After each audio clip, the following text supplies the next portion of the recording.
abra as vossas Bíblias no livro de Daniel, no capítulo 5, para nós meditarmos nesta noite. Daniel, capítulo 5.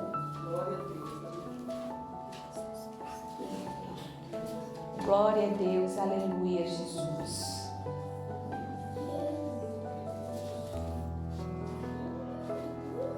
Todos acharam? Daniel, capítulo 5, o banquete de Belsazar, a escrita na parede.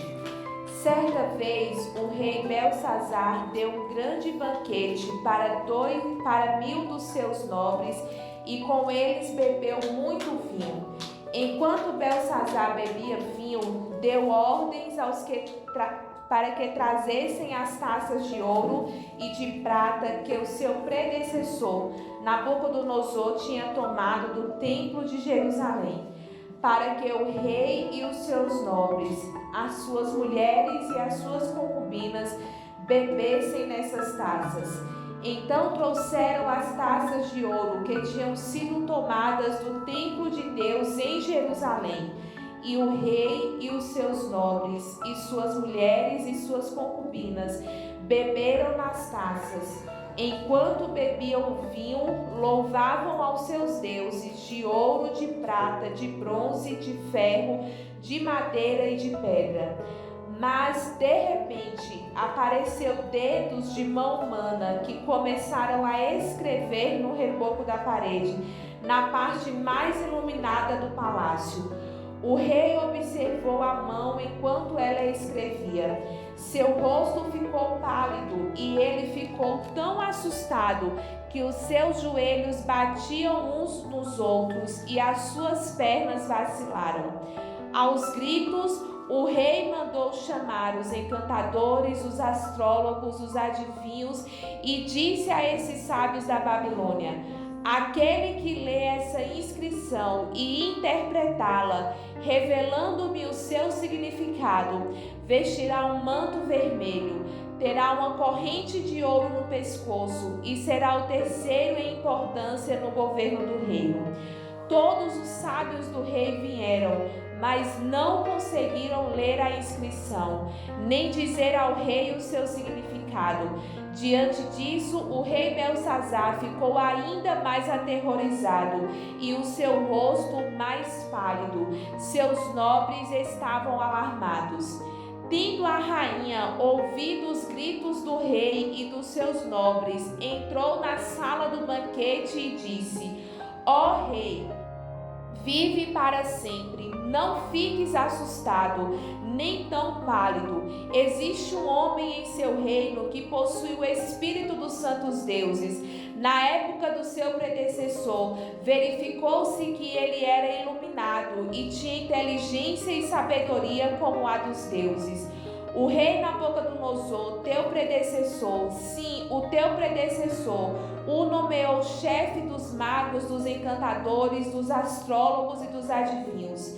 Verificou-se que esse homem, Daniel, a quem o rei dera o nome Beltesazar, tinha inteligência extraordinária e também a capacidade de interpretar sonhos e resolver enigmas e mistérios. Manda chamar Daniel e ele te dará o significado da escrita. Assim Daniel foi levado à presença do rei, que lhe disse: você, Daniel, um dos exilados que o meu pai, o rei, trouxe de Judá, soube que o Espírito dos deuses está em você e que você é iluminado com inteligência e sabedoria fora do comum. Trouxeram os sábios e os encantadores à minha presença para lerem essa inscrição e me dizerem o seu significado, porém eles não conseguiram. Mas eu soube que você é capaz de dar as interpretações e resolver mistérios. Se você puder ler a inscrição e dizer-me o que significa, você será vestido com um manto vermelho e terá uma corrente de ouro no pescoço e será o terceiro em importância no governo do reino. Então Daniel respondeu ao rei: podes guardar os teus presentes para ti mesmo e dar as tuas recompensas a algum outro. No entanto, lerei a inscrição para o rei e te darei o seu significado. Ó Rei, foi Nabucodonosor, teu predecessor, que o Deus Altíssimo deu soberania, grandeza, glória e majestade. Devido à alta posição que Deus lhe concedeu, homens de todas as nações, povos e línguas tremiam diante dele e o temiam.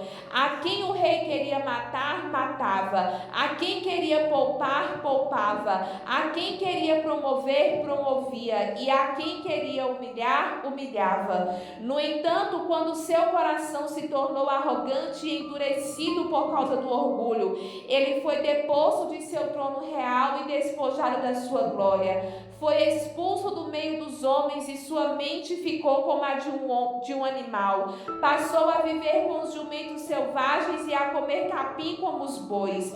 E o seu corpo se molhava com o orvalho do céu, até reconhecer que o Deus Altíssimo domina sobre os reinos dos homens e põe no poder quem ele quer. Mas tu, Belsazzar, seu sucessor, não te humilhastes, embora soubesse de tudo isso. Ao contrário, te exaltastes acima do Senhor dos céus. Mandastes trazer as taças do templo do Senhor, que nelas bebessem tu, os teus nobres, as tuas mulheres e as tuas concubinas.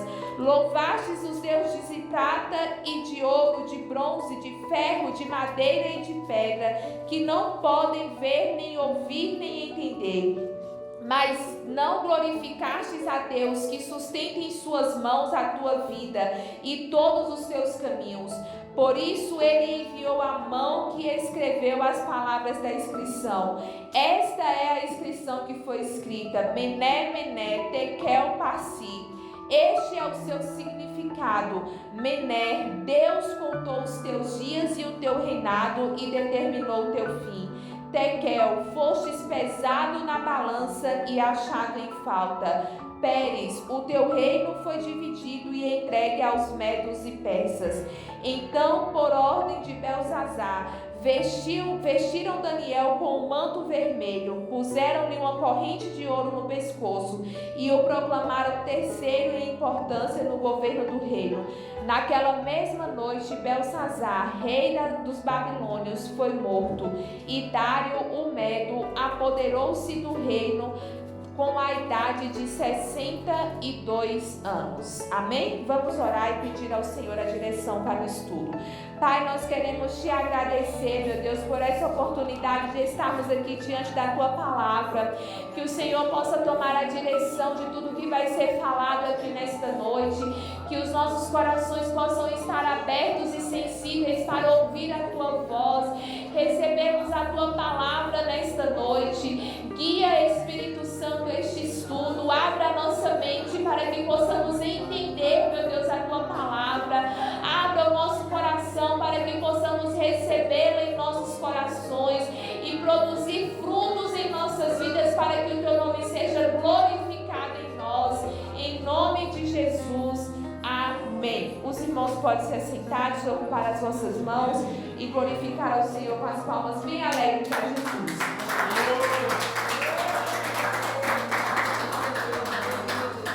Glória a Deus. Irmãos, o texto que nós lemos hoje já não fala mais do reinado de Nabucodonosor. Nabucodonosor já morreu e agora quem assume é Belsazzar. Belsazzar, ele não era filho direto de Nabucodonosor. Alguns historiadores apontam ele como neto, mas antes dele assumir, alguns outros reis assumiram o reinado da Babilônia, mas teve várias guerras entre eles e foi passando de um rei para o outro até chegar em Belsazzar. Como nós lemos aqui nesta noite, o final do capítulo já aponta que Belsazzar, ele morre. E eu quero já deixar isso para os irmãos, que este capítulo ele está fora da ordem cronológica dos fatos. Porque mais para frente a gente vai ver 2 capítulos relatando 2 visões que Daniel ele tem durante o reinado de Belsazzar. Então é um capítulo que ele não está na ordem certinha. A gente vai ver aqui que Belsazzar morre, mas vai ter mais 2 capítulos para frente que Daniel vai relatar visões que ele teve durante o reinado deste rei. E a gente já começa percebendo que ele era um homem muito orgulhoso. Ele era um homem que ele tinha muita segurança de quem ele era, um homem mau. E a coragem e o orgulho de Belsazar foi tanta que em uma noite ele está dando uma festa para 1000 pessoas. Os historiadores apontam também que dentro da Babilônia tinha muitos salões de festa, que era comum os reis darem essas festas para poder mostrar o que ele tinha, para mostrar a grandeza, a glória dele. Se os irmãos se lembrarem disso, vai se lembrar lá do rei Assuero também no livro de Esther, quando ele dá uma grande festa para mostrar para o povo a riqueza que ele tinha, a grandeza que ele tinha. E foi isso que Belsazar fez. Ele fez esta festa para 1000 pessoas, para poder se exibir, para poder mostrar o que ele tinha de melhor. Só que uma coisa que a gente precisa entender, na noite desse banquete, os medos e os persas tinham cercado a cidade de Babilônia para invadir Babilônia. Então você imagina o nível de orgulho que tinha no coração de Belsazar. A cidade da Babilônia está cercada pelos medos e pelos persas para invadir a cidade e tomar a cidade. E o que Belsazar faz? Promove uma festa. Ele com certeza ele pensou no coração dele, as muralhas que cercam a Babilônia é suficiente para proteger a Babilônia. O exército da Babilônia é poderoso para vencer os medos e os persas. A cidade da Babilônia é uma cidade próspera, é uma cidade que tem comida para muita gente, tem água para muita gente. Então, mesmo que os nossos inimigos estão cercando a cidade, vamos nos reunir e vamos festejar. Este é o contexto desse grande banquete que Belsazar ele oferece. E quem ele chama para este banquete? O texto deixa claro no versículo 3. Seus nobres, suas mulheres, suas concubinas. Ele era um homem que era uma festa que a gente pode dizer que era uma festa de prostituições. Um rei que tinha várias mulheres, um rei que tinha várias concubinas, e ele reúne essas mulheres, ele reúne essas concubinas, ele reúne os seus nobres para fazer o quê? Para tomar vinho e festejar a todos os deuses que eles possuíam, deuses de ouro, deuses de prata, de ferro, de bronze, de barro. E como se não bastasse fazer uma festa promíscua como essa, ele ainda tem a audácia, ele ainda tem a ousadia de fazer o quê? Mandar trazer as taças de ouro e de prata que Nabucodonosor tinha tomado do templo do Senhor lá em Jerusalém. Nabucodonosor, quando ele invadiu Jerusalém, ele pegou tudo que era valioso e ele levou para a Babilônia. E com certeza ele deixou isso guardado como um troféu para exibir a vitória que ele tinha tido sobre o povo de Judá. E Belsazar, ele pega tudo isso que era valioso, que estava dentro do templo, que era consagrado ao Senhor, para ser usado para beber vinho em uma festa pagã, em uma festa promíscua. Só que, irmãos, uma coisa que a gente precisa parar e prestar muita atenção: aquilo que é santo para Deus é santo para Deus, independente do lugar que esteja. Aquelas taças de ouro e de prata, elas foram consagradas ao Senhor para serem usadas no serviço do templo em Jerusalém. O templo tinha sido destruído, as taças tinham sido levadas para a Babilônia, mas mesmo na Babilônia, elas continuavam sendo consagradas ao Senhor. Elas continuavam sendo objeto de valor para o Senhor. Eu quero que os irmãos abram as vossas Bíblias em Levítico, capítulo 27. Versículo 28, lá no início da Bíblia. E quem achar já pode ler para a gente ganhar tempo. Levítico 27, versículo 28.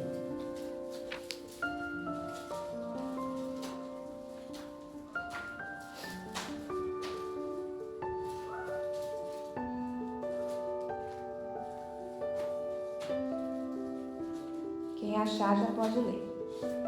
Todavia, nenhuma coisa consagrada que alguém consagrar ao Senhor de tudo o que tem de homens ou de animal ou do campo da sua possessão se venderá nem resgatará. Toda coisa consagrada será uma coisa santíssima ao Senhor.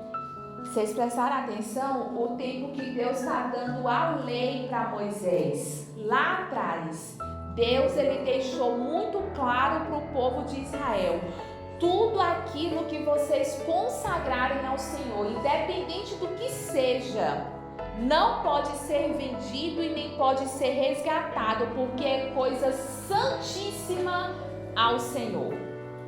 Um versículo bastante conhecido por todos nós, que Deus ele vela sobre a sua palavra. Deus ele não é homem para que minta. Se ele falou para Moisés lá atrás, muitos anos antes: Moisés, o que for consagrado a mim é santo, é meu. A palavra dele continuava válida, independente de quanto tempo passasse. E isso, irmãos, este texto ele precisa trazer um temor muito grande para os nossos corações. Este texto precisa trazer um temor muito grande para os nossos corações. E eu não estou falando hoje em relação a bens materiais. Eu não estou falando hoje em relação àquilo que a gente possui. Eu estou falando em relação a nós mesmos. Você sabia? Se você já sabia, eu vou te relembrar. Eu e você somos propriedade exclusiva de Deus. No dia que a gente levantou a nossa mão, aceitando Jesus como nosso único e suficiente Salvador, a gente precisava entender desde aquele dia que a gente não pertence mais a nós. A gente é propriedade exclusiva de Deus. E da mesma forma que Deus ele zelava por essas taças de ouro e de prata, que eram bens materiais, ele zela por nós também. E eu quero ler alguns versículos dentro da Bíblia para isso ficar bem claro para os irmãos. Abra as vossas Bíblias em Apocalipse, capítulo 5, versículo 9 e 10. Livro de Apocalipse, capítulo 5, versículo 9 e o versículo 10. Quem achar já pode ler. E cantavam um novo cântico, dizendo: digno és de tomar o livro e de abrir os seus selos, porque foste morto e com teu sangue compraste para Deus homens de toda tribo, língua, povo e nação. E para o nosso Deus reis, sacerdotes, e eles reinarão sobre a terra. Tá vendo o que a seriedade, a importância que Deus ele dá para cada um de nós? Isso daqui são os 24 anciãos olhando para Jesus e dizendo que ele era digno de abrir o livro e desatar os selos. Por quê? Porque com o sangue dele, Jesus nos comprou para Deus. Quando Jesus ele veio aqui nessa terra e ele morreu na cruz do Calvário,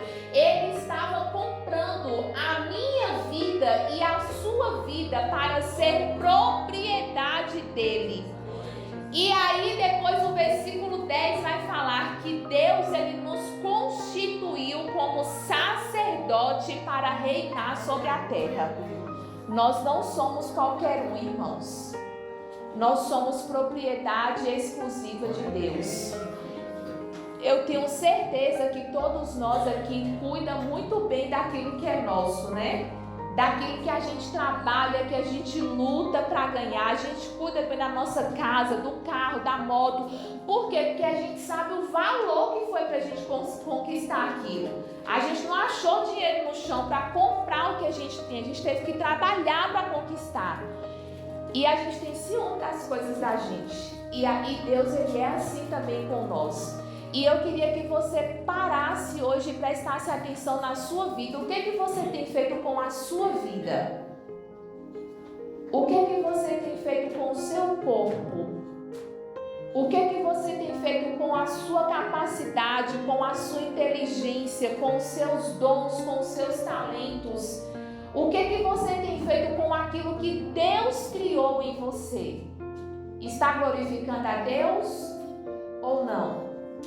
Ou a gente está vivendo da nossa própria forma, do jeito que a gente acha certo? A gente precisa lembrar que nós somos propriedade de Deus.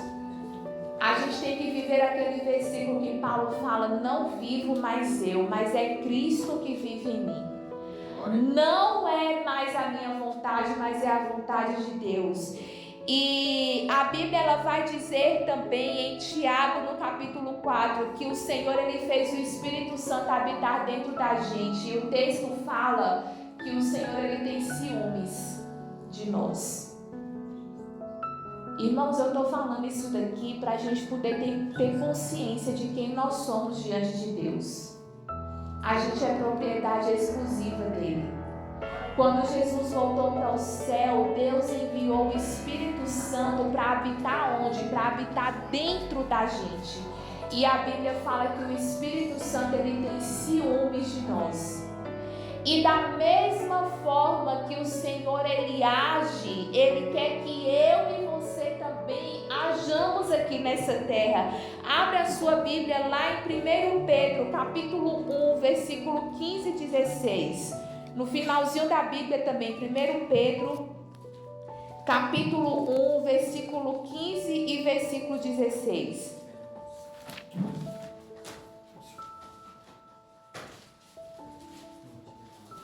Quem achar já pode ler também.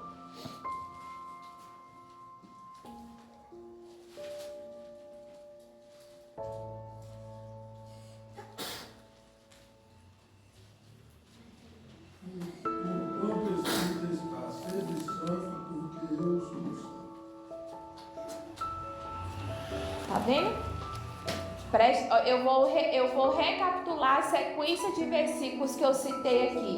Lá em Apocalipse a gente vê os anciãos falando que Jesus nos comprou com o sangue dele para sermos propriedade dele.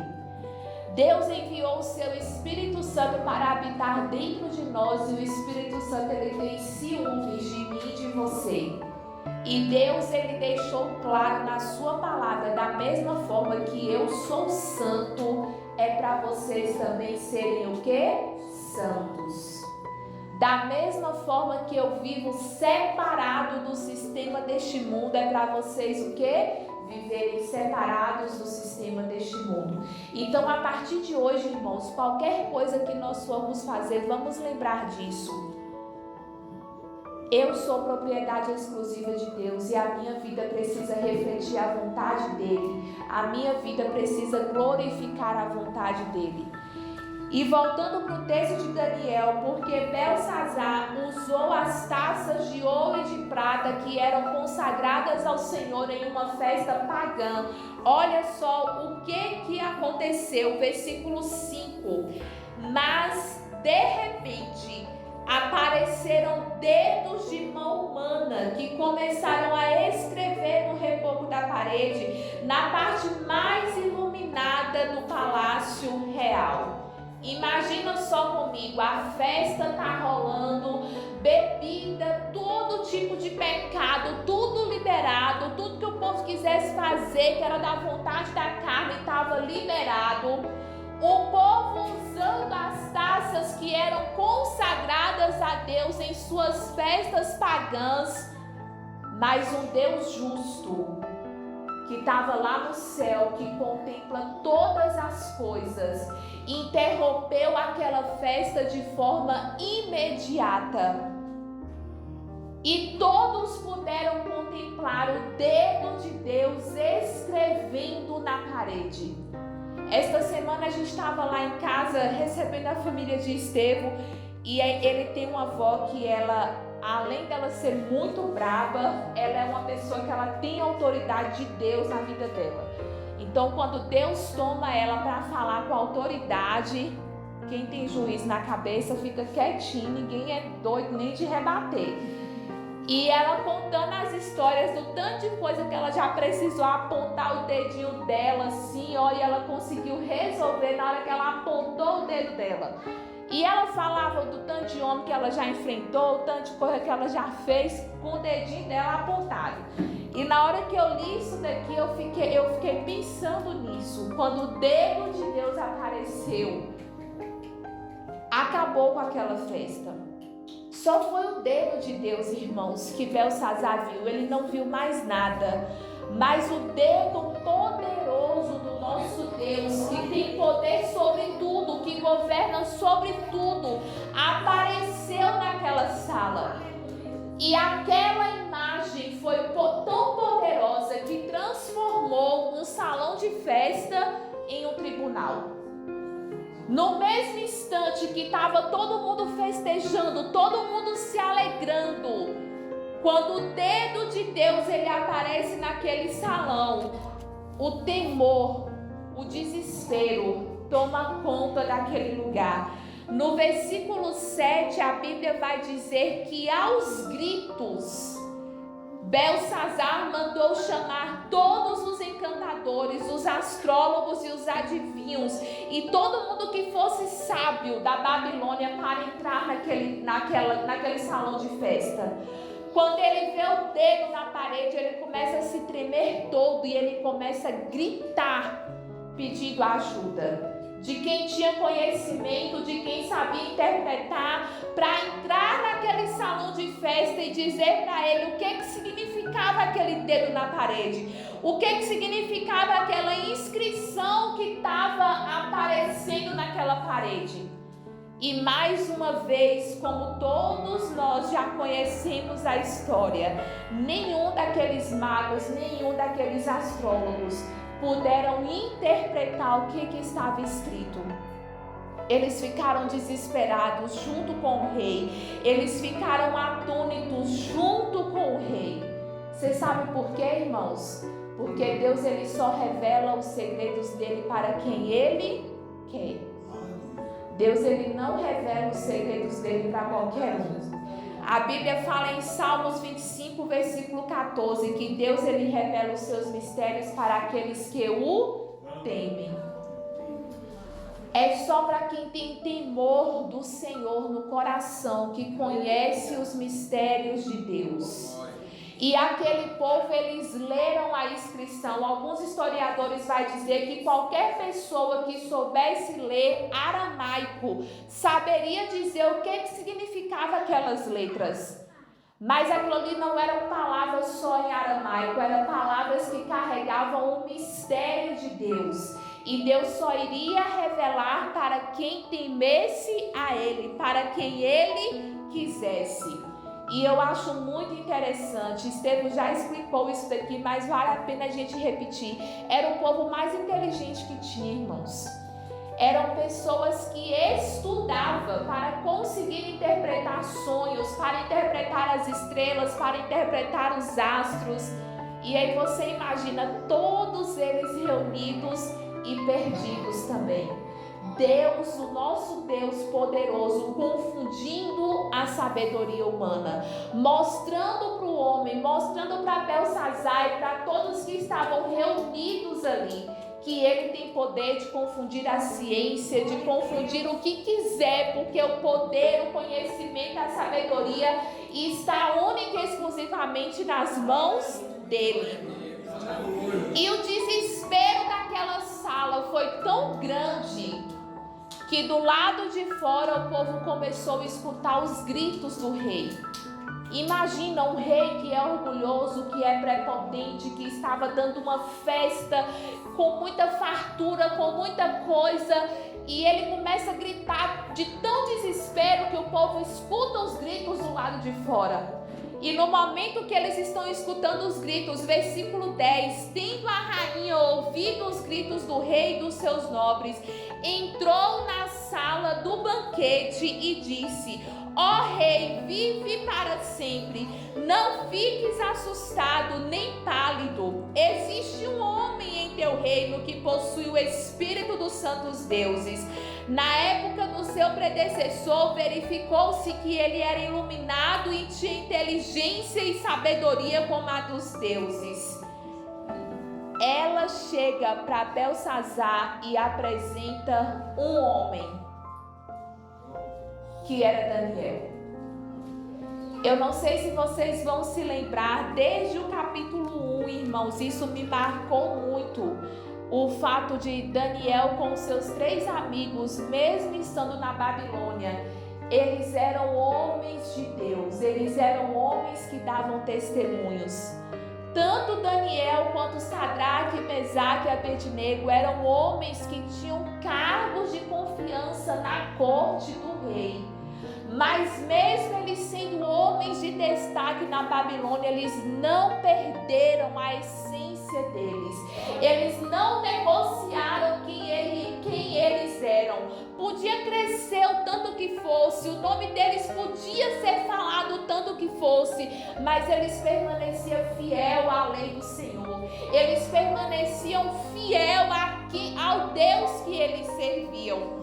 E o que é mais triste é que a gente já viu no reinado de Nabucodonosor o tanto que ele ouvia Daniel, o tanto que ele levava a sério o que Daniel falava. Mas Belsazar, ele não sabia nem quem era Daniel. Um dos principais da sua corte, Belsazar não sabia nem quem ele era. Olha a prova disso no versículo 13. Assim Daniel foi levado à presença do rei, que ele disse: você é Daniel, um dos embaixadores que meu pai, o rei, trouxe de Judá? Ele não conhecia Daniel. Ele não tinha contato com Daniel. Com certeza ele era um rei que ele era dado aos prazeres, que ele era dado às festas, que ele vivia mesmo só para aproveitar a segurança do reino. E ele não tinha conhecimento nem de quem era importante dentro do próprio reinado dele. É como se a gente imaginasse, vou trazer para a nossa realidade, imagina a prefeita da nossa cidade não conhecer quem são os vereadores. Era o que aconteceu com Belsazar. Daniel era uma pessoa importante no reino dele, mas ele não sabia quem era Daniel. Mas quando Daniel ele é introduzido na presença do rei, o rei fala para ele o que iria ganhar, as honrarias que ele iria receber se ele conseguisse interpretar aquele sonho, aquela inscrição que estava na parede. Só que Daniel, como homem de Deus, ele sabia que a capacidade que ele tinha de interpretar os sonhos não era dele, era de Deus. Daniel sabia, ele mesmo fala dele no início do capítulo 1, que eles eram meninos inteligentes, tinha conhecimento, tinha beleza, tinha formosura, mas Daniel, ele mesmo sabendo da capacidade dele, sabendo quem ele era, ele reconhecia que aquela sabedoria espiritual que estava sobre a vida dele não era dele, era de Deus. E ele fala para o rei: você pode ficar com sua recompensa, mas a interpretação do sonho eu vou te dar. E Daniel, com muita ousadia, irmãos, com muita autoridade, ele começa a falar com Belsazar. Isso daqui é um tipo de coisa que a gente precisa prestar muita atenção. Daniel, ele respeitava o rei, porque ele sabia que o rei era uma autoridade. é uma coisa, esse ensinamento ele serve para todos nós. Eu tenho certeza que você já deve ter presenciado ou ouvido falar de Deus usar uma pessoa para advertir, por exemplo, vou trazer para a nossa realidade, Deus usar um membro para advertir um pastor, que de uma certa forma está com um cargo acima de membro. Mas mesmo a gente tendo certeza, tendo clareza que é Deus que está nos usando, que é Deus que está nos direcionando, a gente precisa entender que aquela pessoa ela está acima de nós. E por mais que a gente vai falar em nome de Deus, a gente precisa falar com respeito. Todas as autoridades foram constituídas por a própria palavra de Deus fala. E Daniel, mesmo ele tendo conhecimento, mesmo ele estando indo falar em nome de Deus, ele adverte o rei de forma firme, de forma segura, sem mentir. Mas ele fala com respeito, porque ele entende que ele está falando com um rei que está acima dele. E Daniel ele olha para Belsazar e começa a dizer, versículo 18: ó rei, foi a Nabucodonosor, teu predecessor, que o Deus Altíssimo deu soberania, grandeza, glória e majestade, devido à alta posição que Deus lhe concedeu. Homens de todas as nações, povos e línguas tremiam diante dele e o temiam. A quem o rei quisesse matar, matava. A quem queria poupar, poupava. A quem queria promover, promovia. E a quem queria humilhar, humilhava. No entanto, quando o seu coração se tornou arrogante e endurecido por causa do orgulho, ele foi deposto do seu trono real e despojado da sua glória. Foi expulso do meio dos homens e sua mente ficou como a de um animal. Passou a viver com jumentos selvagens e a comer capim como os bois. E o seu corpo se molhava com o orvalho do céu, até reconhecer que o Deus Altíssimo domina sobre os reinos dos homens e põe no poder quem ele quer. Daniel ele começa relembrando para Belsazar o que tinha acontecido no reinado de Nabucodonosor. E é muito interessante que Daniel ele começa falando da grandeza de Nabucodonosor, mas ele deixa muito claro, foi Deus que deu essa autoridade para ele. Foi Deus que permitiu que Nabucodonosor dominasse sobre reis, dominasse sobre nações. E chegou um determinado momento da vida de Nabucodonosor que ele se esquece de Deus e começa a achar que é o orgulho dele, que foi por causa da capacidade dele. E Deus humilha ele. Daniel ele está repetindo isso daqui para Belsazar, para que Belsazar pudesse lembrar que poderoso é só Deus, que o grande é só Deus, que Deus ele dá autoridade, poder e domínio para quem ele quer. E a gente não pode nunca deixar o orgulho nos dominar e a gente começa a achar que é por nós mesmos. Porque o orgulho precede a ruína. A palavra do Senhor, ela já fala. A gente precisa ter sempre esse entendimento, irmãos. O que eu já falei aqui, nós somos propriedade do Senhor, somos. Mas é única e exclusivamente por causa da graça dele. Porque merecer a gente não merecia. E nós precisamos manter o nosso coração humilde. Deus pode fazer, irmãos, usar a minha vida e a sua vida para a gente cuspir fogo, assim, ó, de tanto poder e tanta autoridade. Mas mesmo assim a gente tem que guardar o nosso coração em humildade, entendendo que é tudo dele, porque dele, por ele e para ele são todas as coisas. E depois que Daniel lembra Belsazar de tudo aquilo que Deus fez Nabucodonosor passar por causa do orgulho dele, Daniel olha para Belsazar no versículo 22 e fala: mas tu, Belsazar, seu predecessor, não te humilhastes embora soubeste de tudo isso, ao contrário, te exaltastes acima do Senhor dos céus. Mandastes trazer as taças do templo do Senhor, para que nelas bebessem tu, os teus nobres, as tuas mulheres e as tuas concubinas. Louvastes os deuses de prata, de ouro, de bronze, de ferro, de madeira e de pedra, que não podem ver, nem ouvir, nem entender, mas não glorificastes o Deus dos céus, que sustenta em suas mãos a tua vida e todos os teus caminhos. Por isso ele enviou a mão que escreveu as palavras da inscrição. Daniel aponta o pecado dele. Você foi orgulhoso, você não se humilhou. Você sabia o que tinha acontecido com o seu avô e mesmo assim você caminhou pelo mesmo caminho dele. Você viu seu avô lá atrás decretando que tinha que adorar e respeitar o Deus de Daniel, e em vez de você seguir o mesmo caminho, você pegou foi as taças que eram consagradas a ele e traz para beber vinho. Você não reconheceu que o Deus do céu ele é poderoso e ele tem até tua vida, Beltesazar, na mão dele. E ele pode fazer o que quiser. E aí, porque você não humilhou, porque você foi orgulhoso, porque você foi arrogante, ele mandou este dedo para escrever na parede a inscrição.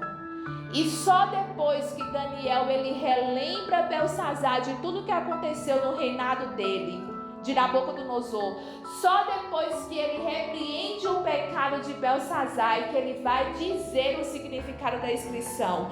E ele fala: Mené, Mené, Tekel, Parsi. Este é o seu significado. Deus contou os seus dias e o seu reinado e determinou o seu fim.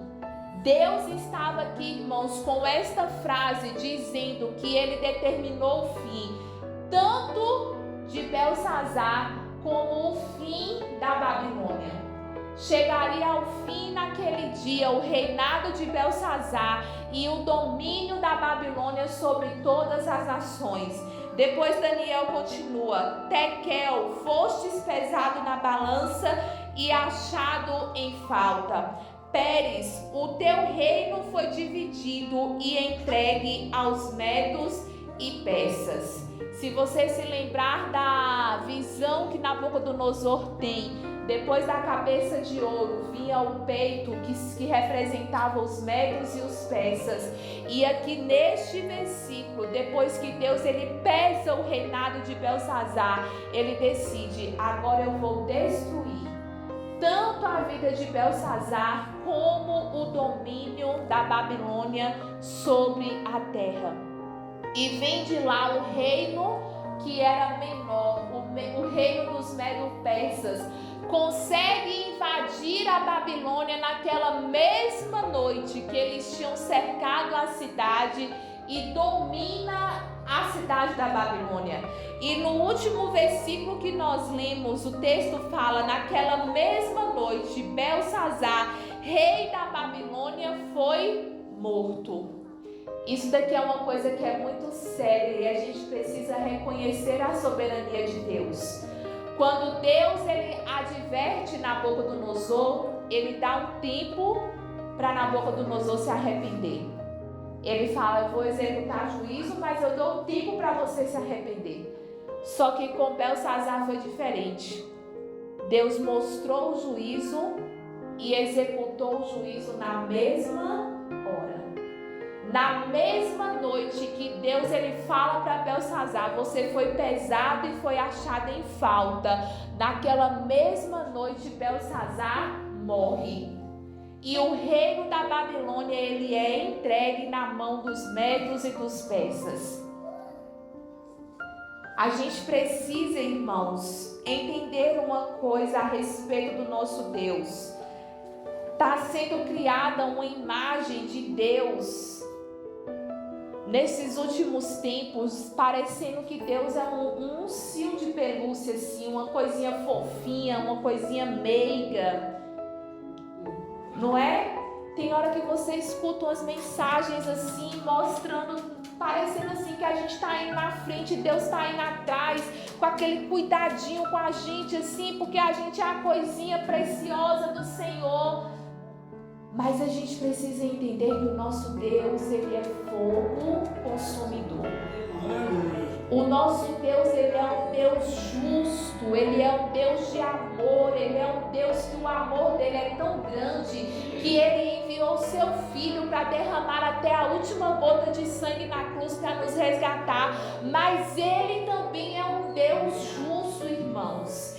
Ele também é um Deus que vela sobre a palavra dele para cumprir. Quando eu li essa mensagem, eu confesso para os irmãos que um temor tomou conta do meu coração, e eu espero que isso tenha tomado conta do coração dos irmãos também, para a gente entender o valor, a importância e o cuidado que a gente tem que ter com a nossa vida, irmãos, diante de Deus. Da mesma forma que Deus executou o juízo, destruindo a Babilônia, destruindo a vida de Belsazar, Deus, Ele vai executar juízo nessa terra de novo, irmãos. Da mesma forma que a gente já aprendeu aqui o que vai acontecer nos tempos do fim, vai ser exatamente daquele jeito. E a gente precisa entender que o nosso Deus, Ele é assim. Ele executa juízo. Porque Ele é um Deus justo. Só que nós ainda não estamos vivendo o tempo do juízo direto de Deus na terra. Nós ainda estamos no tempo da graça, irmãos. E o que é mais triste é a gente ver muitos cristãos desperdiçando este tempo. Muitos cristãos não valorizando a oportunidade. Nós precisamos olhar por nós mesmos. Como Paulo falou com Timóteo: Timóteo, nos últimos dias muitos vão se desviar, muitos vão se apostatar. Tu, porém, permanece até o fim. A gente pode ver, irmãos, todos os crentes ao nosso redor se corrompendo. A gente pode ver ao nosso redor pastor, profeta, mestre, seja lá o que for, se corrompendo, se prostituindo, negociando a sua fé, negociando os seus valores, negociando os seus princípios. Mas nós temos que permanecer firme, lembrando que um dia a prestação de contas ela vai chegar, e quando ela chega não tem para onde correr. Diante desta palavra, o que eu mais quero que nós guardemos em nossos corações nesta noite é entender que nós somos propriedade exclusiva de Deus, que Ele tem ciúmes de nós, que a gente precisa usar a nossa vida, tudo. Irmãos, Jesus, Ele falou: quer comais, quer bebais, quer façais qualquer outra coisa, fazer tudo para a glória de Deus. Aleluia. Só que a gente tem uma mania, às vezes a gente pensa assim: não, eu tenho que me preocupar com a minha espiritualidade só na hora que eu estou na igreja. No meu trabalho é só o meu trabalho, meu foco aqui é o meu trabalho. Quando eu estou em casa, meu foco é a casa. Mas Jesus está falando de coisas simples. Você está comendo, você está bebendo, você está fazendo qualquer coisa, tem que ser para a glória de Deus. Se Jesus voltar e achar você trabalhando, Ele vai encontrar um crente santo lá no trabalho? Se Jesus voltar hoje para você e achar você comendo, Ele vai ver você comendo de forma que glorifique o nome dEle? Ou Ele vai encontrar a gente comendo e pecando? Quem come com gula, come além do que está dando conta, a barriga já está cheia e continua comendo, não está glorificando a Deus com a comida. E a gente precisa prestar atenção nisso, irmãos. Nos mínimos detalhes a gente precisa glorificar ao Senhor. Às vezes não tem ninguém olhando, mas a gente precisa lembrar: Deus, Ele está me olhando e Ele está recebendo a glória. Não é para você ter medo de Deus, não é para você honrar a Deus com tudo, sabendo que Ele está te vendo em tudo, sabendo que Ele está te contemplando em tudo. A gente precisa tomar muito este cuidado, irmãos, e entender que para Deus cada segundo da nossa vida é importante.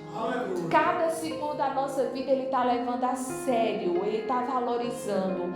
E a gente precisa prestar atenção. O Senhor está olhando para mim e para você hoje com ciúmes ou com amor e admiração? Aí cada um responde para você mesmo, né? Porque cada um de nós sabemos da nossa vida. Aleluia. Deus, Ele está olhando para você hoje com ciúmes, porque você está negociando os valores e os princípios dele, ou Deus está olhando para você com admiração? Eu preguei sexta-feira lá no Jurema sobre Jó, e falando do relato que Deus está falando de Jó para Satanás. Deus olha para Satanás e fala: você está vendo meu servo Jó? Ele é um homem justo, ele é fiel, ele é temente a Deus, ele se desvia do mal. É Deus que está falando de Jó, irmãos, não é outra pessoa. E de nós, o que Deus está falando? Qual é a opinião de Deus sobre nós?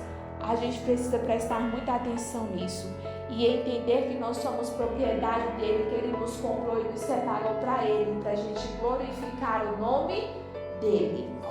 A gente tem que chegar no fim deste livro que nós estamos estudando e falar assim: não, eu estou seguindo o mesmo caminho de Daniel, de Sadraque, Mesaque e Abednego.